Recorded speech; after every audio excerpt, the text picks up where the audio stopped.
E continuiamo oggi con il nostro percorso di conoscenza dei luoghi prestigiosi della nostra bellissima regione. Già qualche tempo fa avevamo iniziato un percorso dedicato alle ville venete.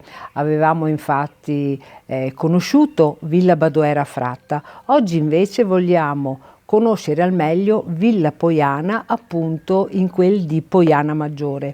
È un'altra villa veneta, attribuibile ad Andrea Palladio, ma che rappresenta un unicum nell'architettura di questo artista.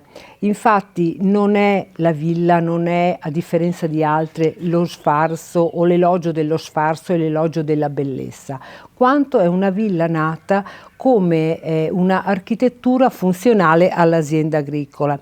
Infatti gli annessi, le logge laterali servivano appunto per la coltivazione e l'attività dell'azienda agricola legata alla coltivazione dei gelsi e al redditizio allevamento dei bachi da seta.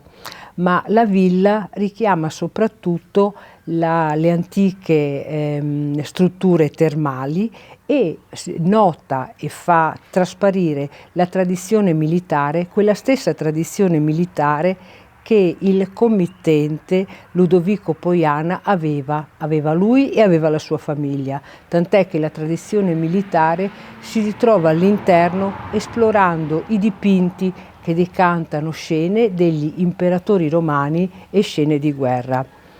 La Villa Poiana, immersa nella campagna vicentina, è facilmente raggiungibile qui da Valgrande.